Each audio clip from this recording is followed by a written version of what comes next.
Hi, students. We're in week 12 in Psychology of Global Political Behavior, and I hope you're up to date on all your assignments and quizzes and things like that. I'm really enjoying your work in this course. Now, what we're going to do this week is a little bit different, and so I'm going to pull up the guidelines and rubric for this little affect and emotion project that you're going to complete. All right, now last week, as you remember, we talked a little bit about affect and emotion and how it affects um, politics, okay? And so this assignment is kind of a continuation of last week, but this is different. This assignment, it says here, is based on chapter 10 information. The book says that politics is as much about feeling as it is about thinking, okay? So you can think of voting behavior, you can think of your emotional responses to political figures and problems, things like that. And then, you have the emotion, and then you think about your reaction, or think about the person, or I don't know, political position that is described in the material that you're responding to. Okay. Now, this chapter also said that feeling often comes before thinking, and so when we see a picture of a political figure, we'll often have some kind of an emotional response, which leads to our thoughts about that person or that political situation, right? Okay, so this uses psychology to talk about the way we respond to either political figures or concepts, or even our voting behaviors. Okay. All right, I want you to make a PowerPoint. Okay, everybody knows how to use PowerPoint. I hope. If you don't, email me and I'll help you. But I want you to make a PowerPoint that consists of one slide each for 10 pictures or 10 concepts. Okay, so think about, you could just show politicians, 10 pictures of politicians, or you could have 10 pictures of political concepts, depicted in pictures like, death penalty, or, lynching, or immigration, or something else. Okay, so 10 political concepts that people can react emotionally to. Okay, now you don't have to use pictures, you could use words, okay, on each one of these 10 slides in the PowerPoint. And those words have to relate to politics in some way, okay?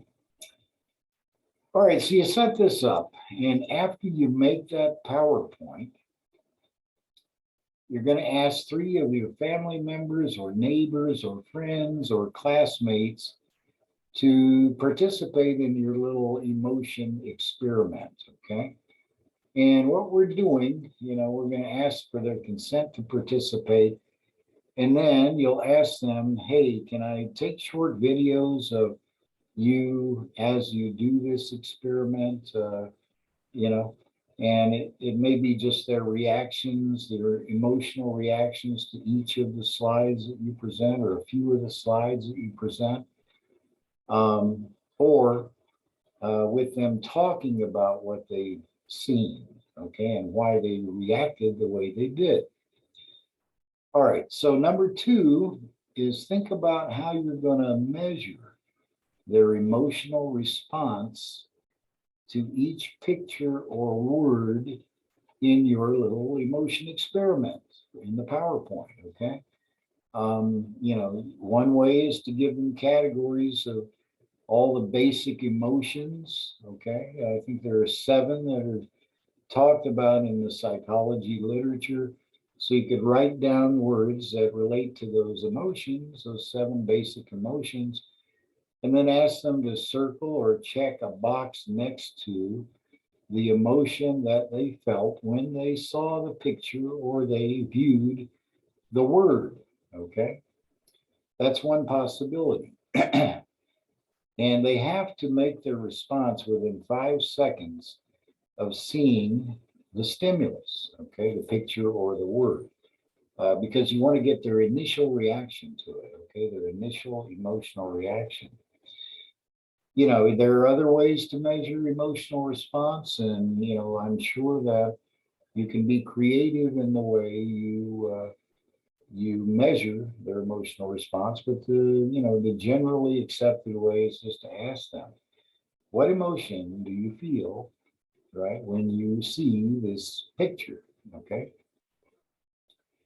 Number three, you will ask them after each picture or word is presented, and then they define whatever emotion they're feeling, why they reacted the way they did. Why did you choose this emotional response in relation to your reaction to the picture or the word? Okay. So this may take a little bit of time, and you probably want to, at least record their voice when they talk about, why they responded the way they did emotionally. Okay. So that's the thinking part of their reaction. Okay. Now you probably want to jot down, their responses, their emotional and then cognitive responses to each one of the slides that you present in your study. Okay. And then you want to, just kind of look at patterns. How did they respond to certain types of pictures or certain types of concepts in your study? Were there like similarities or commonalities that you saw? Were there vast differences, right? It could depend on their political beliefs. Okay, so you might even after you do the study, ask them, about their political beliefs and kind of jot down some notes about each one of your participants, and then you can do all this, summarize what you've seen in their responses and have that in mind. Okay. Now you're not going to write a paper this week. Okay. Excuse me. Sorry to cough. Okay. You're not going to write a paper. What you're going to do is make a 2 to 3 minute video, okay, of some kind. It could be TikTok, it could be YouTube, it could be something else, okay?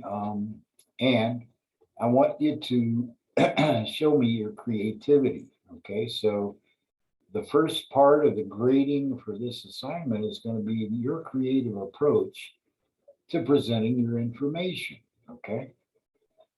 Now, really, I don't want you to sit in front of a cell phone and, record some kind of scholarly,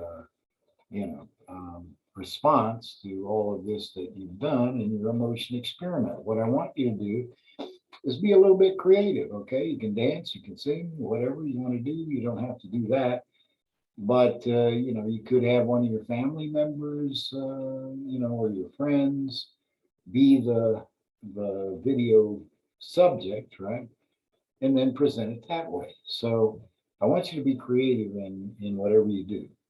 I want your presentation to be based on good information. Okay, so whatever it says in the chapter is good information. Or if you want to go to Google Scholar and look up some articles on affect and the way it impacts politics or political responses to or emotional responses to stimuli, you can do that too, as long as it's something that is good information that you're using.